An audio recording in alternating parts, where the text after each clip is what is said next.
Olá, pessoal, tudo bem? Estamos começando mais um episódio do Podcast Max, o podcast da Inset Max, que hoje vai falar sobre venda consultiva. E para discorrer esse tema comigo, eu estou recebendo aqui o gerente-geral da Inset Max, Marcos Takiak. Tudo bem, Marcos? Tudo bom, Letícia? Como é que você está? Tudo certo, Marcos. E animada para esse tema, bem interessante, né? Vendas é um tema muito grande, né? A gente pode explorar de várias formas, conversar sobre vários assuntos. E hoje o tema é bem legal, é sobre vendas consultivas. Vamos tentar contribuir um pouquinho com o nosso espectador aí. Com certeza, Marcos. Bom, antes da gente começar a definir vendas consultivas em si, eu queria perguntar para você, e até que você falasse aí sua opinião, sobre essa mudança nas vendas, né? Porque a gente sabe que com a evolução da tecnologia, a disseminação das informações, né, tudo evoluiu, incluindo vendas.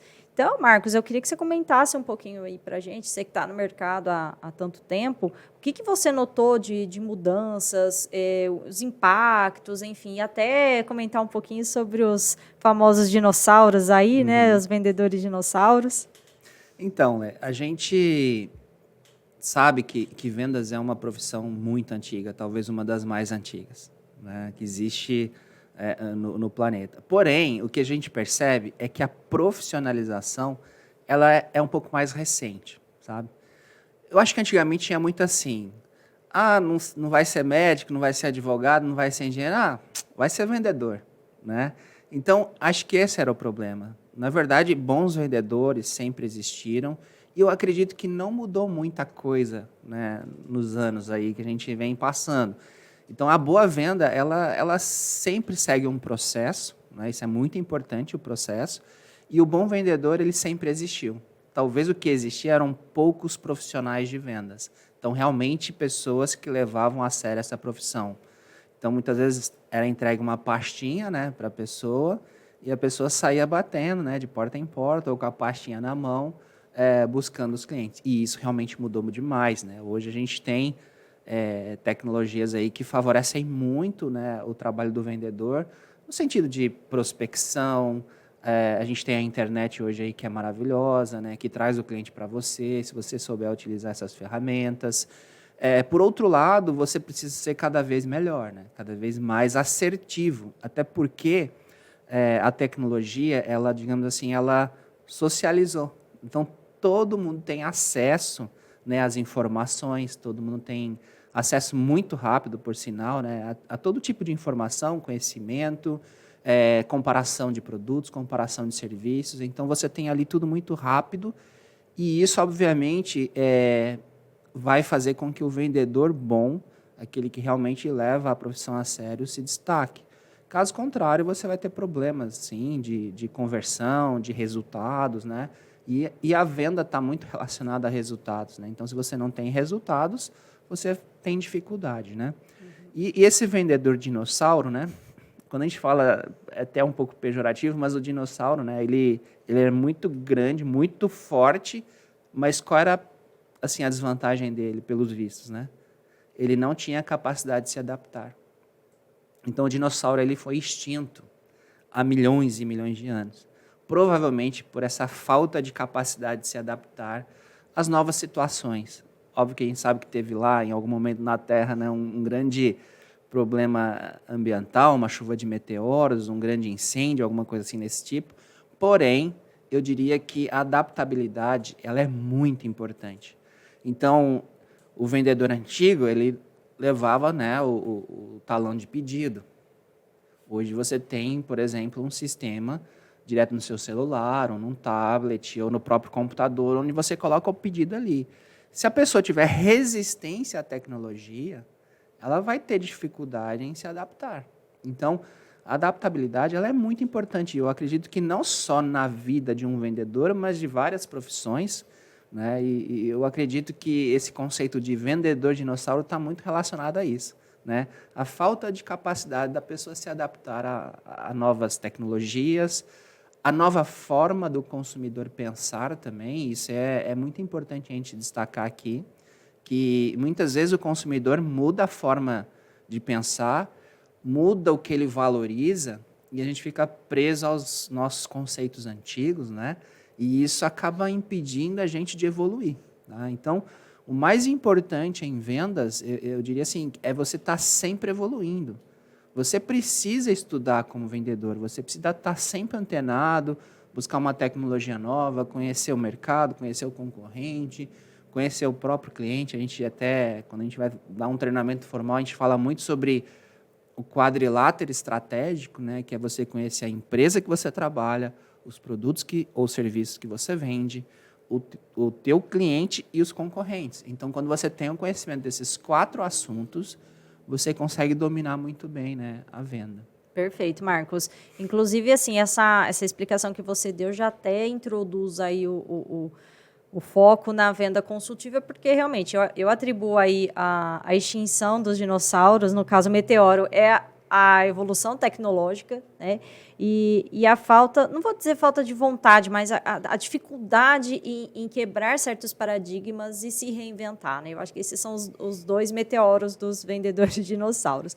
E você tocou num ponto importante, Marcos, que é essa mudança de comportamento do cliente, porque a gente sabe que com a disseminação da informação, ele tem muito mais acesso, ele consegue comparar produtos, porque antigamente, né, até você me corrige se eu estiver errada, mas existia aquela tendência de simplesmente empurrar, lógico que hoje a gente ainda existe, mas era muito mais frequente, acredito eu, essa coisa do empurrar produto. Hoje, com a informação, com toda essa gama de comparações, de opções, né, o cliente ele é capaz de questionar e, enfim, então eu atribuo a isso, né, os 2 meteoros, né.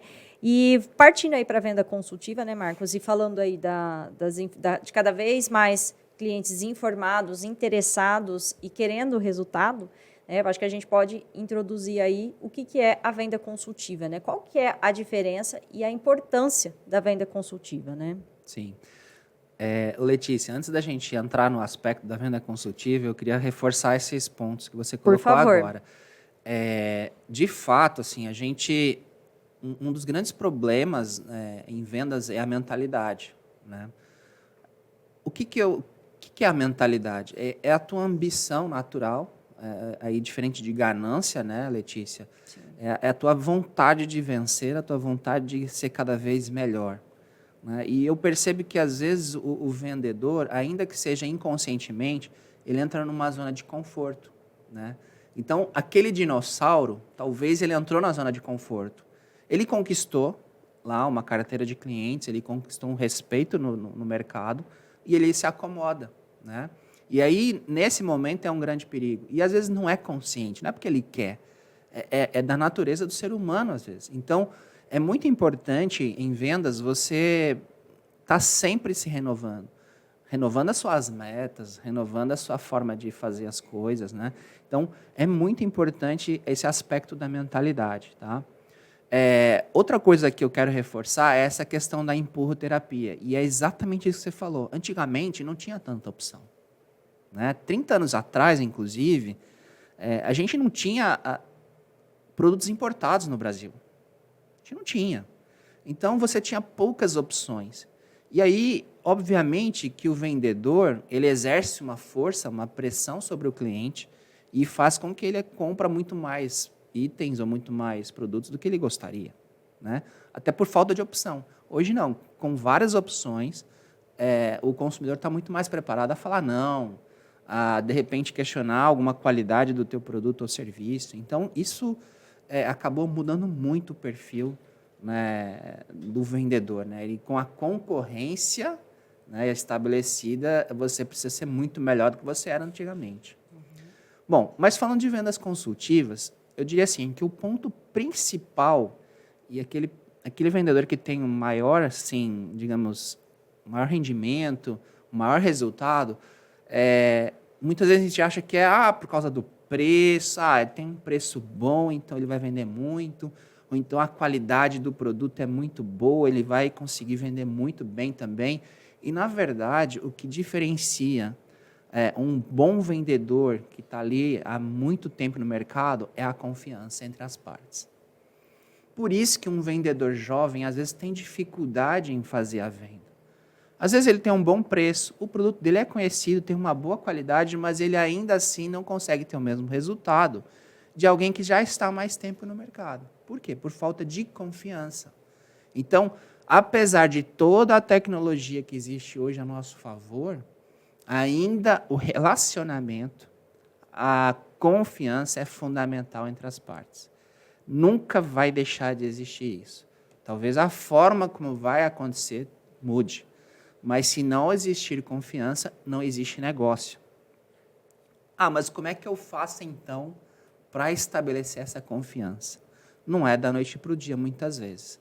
Mas eu diria assim, se você é um vendedor que trabalha visitando seus clientes, é você ter persistência e ter assim, a periodicidade na execução dessas visitas.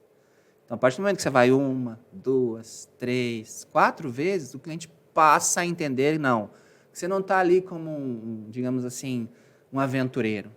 Ele pode confiar em você. Então, ele sabe que você vai passar todo mês.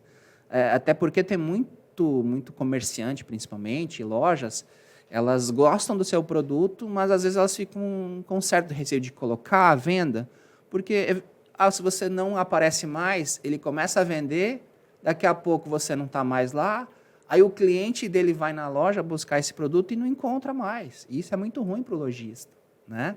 Então, é muito importante você ganhar confiança. E no novato é isso. Mas existem outras formas de você ganhar confiança, né? Existe o marketing, que pode te ajudar em todos os sentidos, principalmente da empresa e do produto, né? Que, assim, ele trabalha muito com esse pré-venda, associado a uma boa prospecção, onde você vai estar colocando alguém para fazer uma prospecção bem feita. A gente chama essas pessoas de SDRs, que são as pessoas que fazem o pré-venda. Eles qualificam o potencial daquele cliente e isso tudo vai gerando, né, digamos assim, uma confiança entre as partes.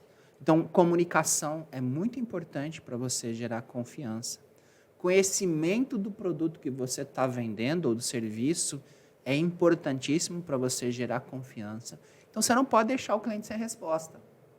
Ou, no máximo, você vai falar, eu vou procurar entender, saber e te retorno o mais rápido possível e retorne, né? Então, a confiança, ele é o ponto principal de você conseguir começar a estabelecer, né, esse processo de vendas consultiva, inclusive. A venda consultiva, Letícia, ela é um conceito que a gente tem como, assim, como hábito associar a vendas de alto valor. Uhum. Tipo, um software, um carro, uma casa, mas não, você pode usar a venda consultiva para tudo. Para um produto mais simples, para serviços, né? Inclusive, eu acho que é uma das formas de você se diferenciar, de você estabelecer confiança, é você realmente trabalhar com a venda consultiva, né? E o que é a venda consultiva? A venda consultiva nada mais é do que um processo também. É você fazer um pré-venda, né? E aí você está o quê? Fazendo uma prospecção, entendendo que tipo de serviço e produto aquele cliente mais se adequaria. Você faz um planejamento das suas vendas, das suas visitas, das suas ligações, enfim, da forma que você vai entrar em contato com o cliente. E depois vem a parte da execução, né? Então, quando você começa realmente a fazer a visita ou a ligação para fazer a venda. Qual é o erro que a gente não pode ter numa venda consultiva? Focar demais no teu serviço ou produto. Você começa errado se você começar a fazer dessa forma uma venda consultiva. Que é você chegar no cliente, por exemplo, olha, Letícia, eu vim aqui mostrar meus produtos para você. Então, eu tenho aqui o bloco 2, o bloco 3 e o bloco 4. Provavelmente você não vai conseguir fazer uma venda consultiva bem feita. Por quê? Porque você esqueceu de perguntar. Você esqueceu de identificar quais eram as dores e quais eram os problemas que o teu cliente tem. Uhum. No momento que você não tem esse conhecimento, a probabilidade de você indicar um produto ou serviço errado, ela aumenta muito. Então, você tem que primeiro conhecer melhor o teu cliente. Então, o bom vendedor consultivo, ele faz muitas perguntas. É um hábito chegar e já falar da forma como ele faz o serviço, Muitas vezes já começa até falando sobre preço, né? Quando, na verdade, tem que entender melhor. Escuta, deixa eu entender melhor aqui a tua necessidade. É uma residência? Quantos dormitórios tem? Você tem animal de estimação? Na tua residência tem crianças com menos de 3 anos ou idosos acima de 60 anos? Deixa eu entender um pouquinho melhor. Você trabalha em casa? Você fica quanto tempo na sua casa? Você tem algum tipo de alergia? Ou você tem algum tipo de problema com produtos químicos? Então, você começa a fazer, isso a gente chama de anamnese, né? E aí você pode comparar muito com uma consulta, né? Você chega no médico, aí eu dei uma tossidinha aqui, você vai lá e me receita um antitussígeno. Ou você começa a me perguntar uma série de coisas que podem até chegar à conclusão que você está com uma alergia, porque semana passada estava tendo uma obra no fundo da sua casa e estava com muito pó.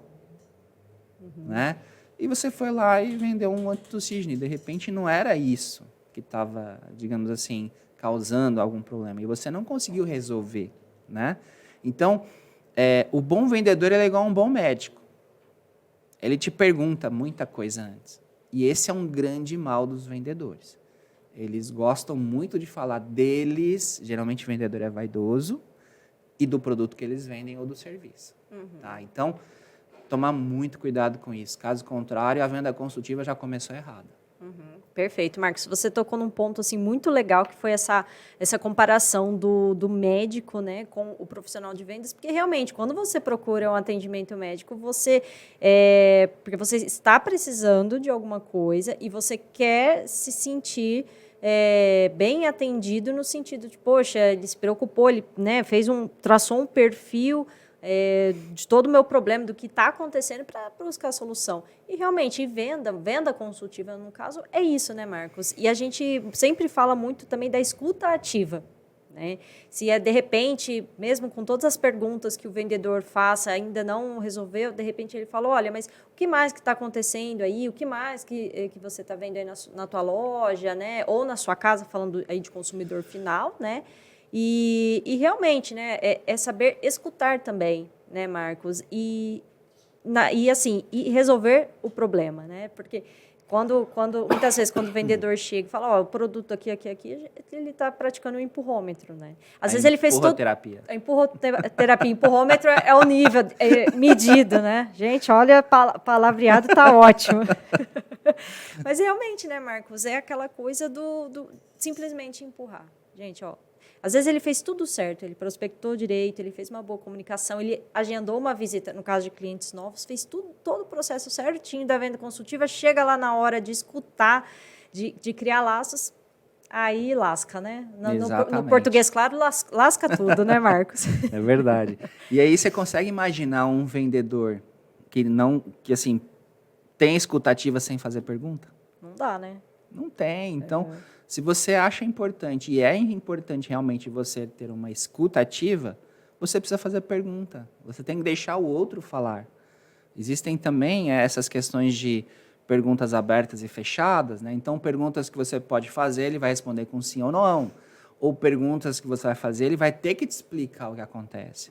Mas a partir desse momento, e depois que você entender qual é a maior necessidade dele, aí você, quando fizer a tua proposta, vai linkar aquelas necessidades que você levantou com o que você está oferecendo, e a probabilidade de você ter uma venda é muito maior. Um exemplo típico. Consultoria sobre vendas na sua empresa. Né? Aí você chega lá, não pergunta nada do cliente e começa a dar um treinamento de vendas para as pessoas que estão ali. Passa 2, 3 meses, continua com o mesmo problema, sem vendas. Aí depois você começa a investigar melhor. Por que o meu treinamento não funcionou? Você volta lá depois de 3 meses, são outras pessoas. Ué, o que está acontecendo? Na verdade, aquela empresa poderia estar com um problema de retenção de pessoas. O balconista, o vendedor, muda muito rápido, então não existe como você ter, digamos assim, um estabelecimento de confiança, que é aquele primeiro ponto, com uma equipe que não se mantém por muito tempo. E a gente percebe isso na nossa empresa, quando a gente vê uma área que muda muito o vendedor, a gente não consegue evoluir a venda. Por quê? Porque não existe confiança. Muito pelo contrário, aumenta a desconfiança. Ah, mas por que será que não para ninguém nessa empresa? Deve ter alguma coisa errada.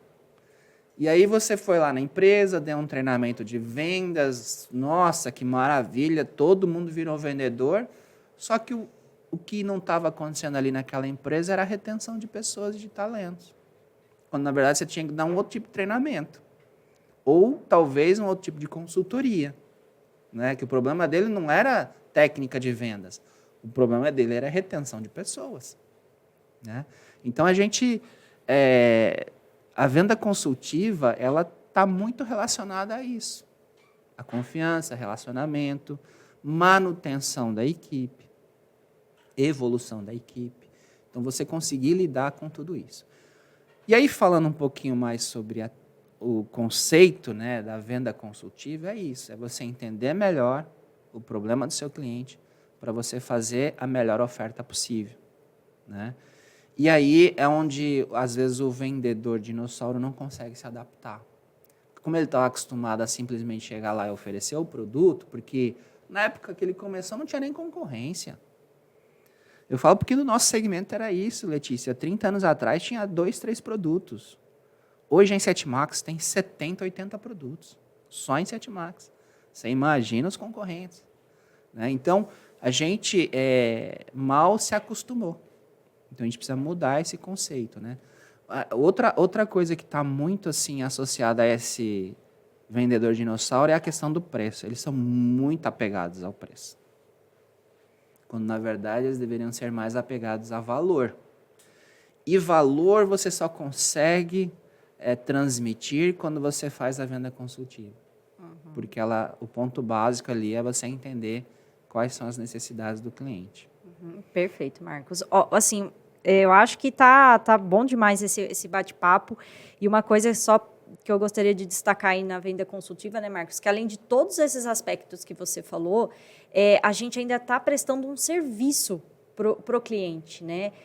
Às vezes a venda não pode não acontecer ali na hora, mas você está conseguindo levar informação para esse cliente, levar conhecimento, você pode até instigar o cara a procurar mais, fala, nossa, olha que bacana, você falou de tal produto que combate tal praga, nossa, olha só, legal, outro dia eu recebi visita aqui de um cliente que perguntou tal coisa, olha, era isso que eu precisava. Então, realmente, né, Marcos, essa prestação de serviço, né, que a gente dá sem pedir nada em troca. É uma coisa espontânea e leve, né? Vamos se dizer de maneira assim, mais coloquial. Né? Sim. E, Marcos, eu queria que você comentasse aí para a gente encerrar, que você falou de tudo, falou da prospecção, de conhecer o concorrente, e mais uma coisa muito importante que o pessoal se esquece, e você já até mencionou, dando aquele exemplo que às vezes o produto acaba na loja e o cliente vai e não tem mais. Queria que você comentasse para a gente um aspecto fundamental também, que é o pós-venda, né? O que isso impacta, né? E como fazer um bom pós-venda, né? Para manter realmente essa confiança, esse relacionamento com o cliente, falando aí de B2B, né? Sim. Então, Letícia, o teu sucesso depende do sucesso do cliente. Não existe sucesso da sua empresa se o teu cliente não estiver bem. Né? E uma das formas para você contribuir com o sucesso do seu cliente é o pós-venda. Né? E o pós-venda, ele pode ser de várias formas. Tem aquele pós-venda formal, né?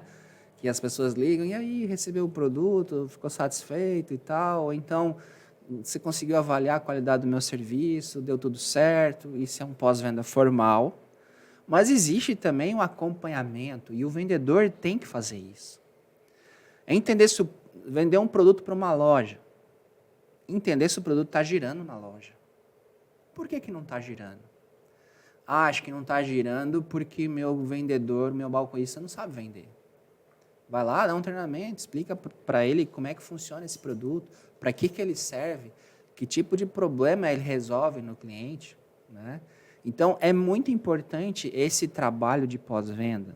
Eu vejo muito dos nossos vendedores fazerem uma prestação de serviço para o cliente. Desde que forma? Eventualmente, houve uma falha no produto, ele vai lá, ele recolhe o produto, ele dá orientação, depois ele leva o produto correto. Tudo isso é um pós-venda. Tudo isso é você estar preocupado com o sucesso do seu cliente. Né? Então, em empresas de controle de pragas, a gente tem eu diria assim, uma deficiência. As pessoas não sabem aproveitar pós-venda. Elas fazem um serviço e esquecem o cliente. Não vai lá, não retorna.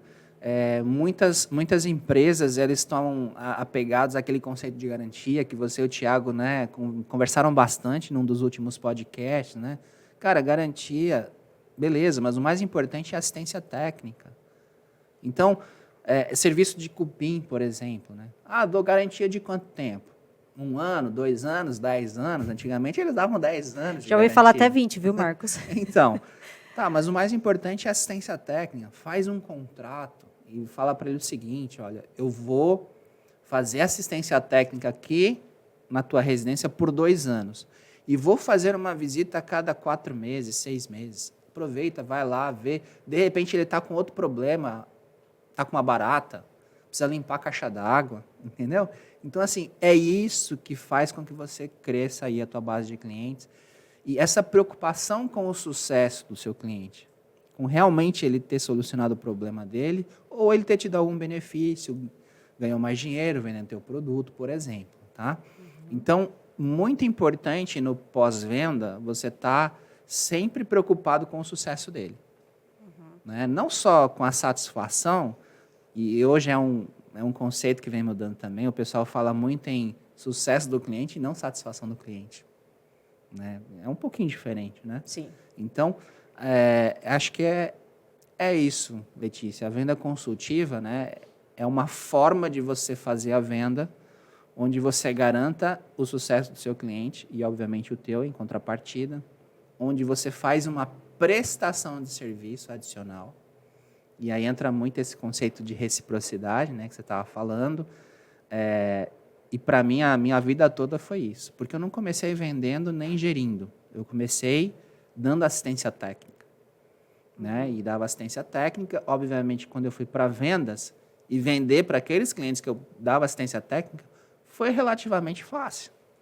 Mas foi um caminho percorrido. Né? Por quê? Porque as pessoas confiavam em mim e porque eu tinha essa questão da reciprocidade. Eu estava preocupado com o sucesso do meu cliente. Então, quando eu indicava um produto para que ele usasse, ele sabia que eu estava indicando que era a melhor alternativa. Né?